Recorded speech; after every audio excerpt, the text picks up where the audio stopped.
Isa na naman pong nakakagulat na balita ang yumanig dito sa mundo ng cryptocurrency.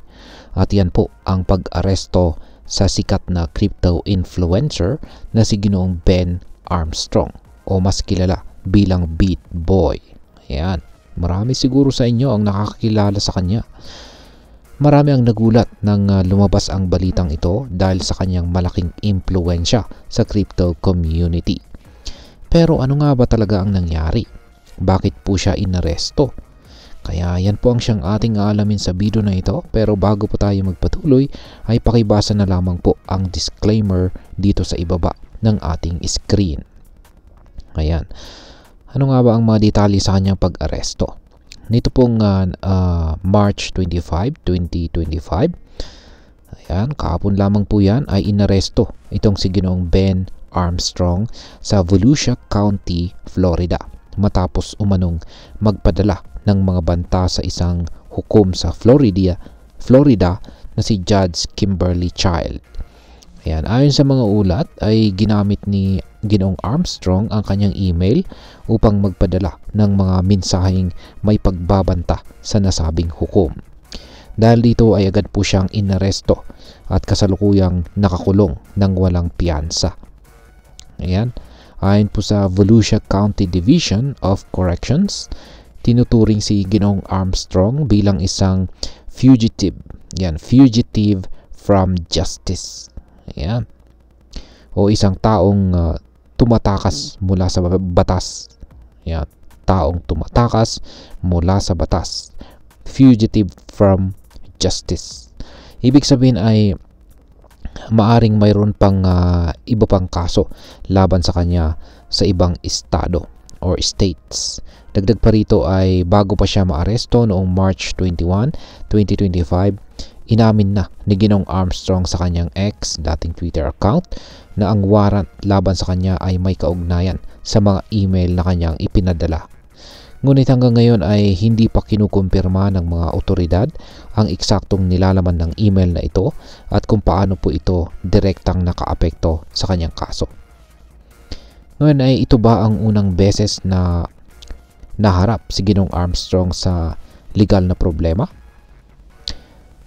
Ayan, at ang sagot po dyan ay hindi po ito ang unang pagkakataon na nasangkot si Ginoong Ben Armstrong sa mga legal na issue. Noong September 2023 ay inaresto rin siya matapos magkaroon po ng kaguluhan sa labas ng bahay ng kanyang dating business partner. Sa incidenting ito ay inangkin po ni Ginoong Armstrong na ninakaw ng kanyang dating kasosyo ang kanyang Lamborghini. Ang nakakagulat pa rito ay live stream pa ni Ginoong Armstrong ang insidente, dahilan upang mas lalong lumaki ang kontrobersiya. Nang dumating ang mga pulis, natagpuan din nila ang illegal na mga substances sa kanyang sasakyan, kaya agad po siyang inaresto. Bukod pa rito ay nasangkot din siya sa isang class action lawsuit noong March 2023. Matapos umanong illegal na i-promote ang Binance, isa sa pinakamalaking crypto exchanges sa buong mundo. Ayon po sa Fortune, kasama sa kasong ito ang founder ng Binance na si Ginoong ZZ, pati na rin ang ilang influencers at NBA star na si Jimmy Butler. Ang kaso ay naglalayong makakuha ng mahigit $1 billion na danyos mula sa mga nasasakdal dahil sa umano'y pag-promote ng unregistered securities. Ngayon ay ano naman po ang naging reaksyon ng crypto community? Ayan, ang crypto community ay meron pong hati na opinyon tungkol sa isyong ito.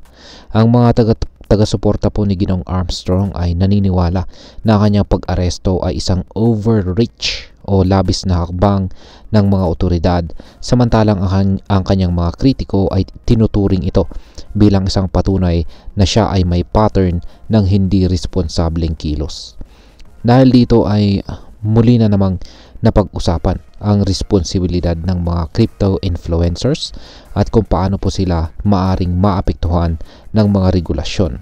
Kung patuloy po na madadawit sa ganitong mga issue ang mga kilalang influencers tulad ni Ginoong Armstrong, maaari pong magkaroon ng mas mahigpit na mga batas at regulasyon para sa crypto industry, lalo na po sa pagpo-promote ng iba't ibang cryptocurrency projects. Ayan. Bilang panghuli ay ano naman ang aking masasabi tungkol dito. Para sa atin ay may ilang mahalagang aral na maaring makuha po natin mula sa nangyari dito kay Ginoong BitBoy. Una ay mahalaga na maging maingat po tayo sa pagsunod sa mga batas at regulasyon sa crypto trading, lalo na pagdating po sa pagpo-promote ng mga crypto projects. Maraming influencers po ang may malaking papel sa pagpapakilala ng mga bagong crypto investments, ngunit hindi lahat ng kanilang sinasabi ay dapat basta paniwalaan. Kaya dito po sa aking channel ay kung meron po akong ipopromote or i-introduce na bagong crypto projects, ay talagang inaaral ko po muna yan. Talagang rini-research ko po talaga yan. Pangalawa ay ipinapakita po ng kaso ni Ginoong Armstrong na kahit gaano po kalakas ang isang crypto personality, maaari pa rin po siyang mahulog sa legal na problema kung hindi po siya magiging responsable. Kaya naman bilang mga investors, dapat po nating siguraduhin na ang ating mga desisyon sa crypto ay nakabase po sa tamang impormasyon at hindi lamang po sa hype na dala ng mga influencers. At ayan, sa kabuuan, ang nangyari po kay Ginoong BitBoy ay isang malaking paalala sa lahat. Hindi lamang sa mga influencers, kundi pati na rin sa mga traders at investors na ang mundo ng crypto ay hindi isang Wild West kung saan maaaring gawin ang kahit ano nang walang accountability. Bagamat ang crypto ay nagbibigay po ng financial freedom, may kaakibat din itong responsibilidad. Para sa mga influencers, ito po ay isang babala na ang kanilang mga kilos, online man o offline, ay may tunay na epekto at maaring humantong sa legal na aksyon. Para naman po sa mga traders at investors, ito ay isang paalala na maging mapanuri sa mga taong pinipili nating sundan at pagkatiwalaan pagdating sa ating mga investment decisions. At ayan mga ka-crypto, lagi po nating tandaan, dito po sa mundo ng crypto, knowledge is power. Kaya wag pong basta-basta magpapadala sa hype at siguraduhin tama at legal ang inyong mga kilos.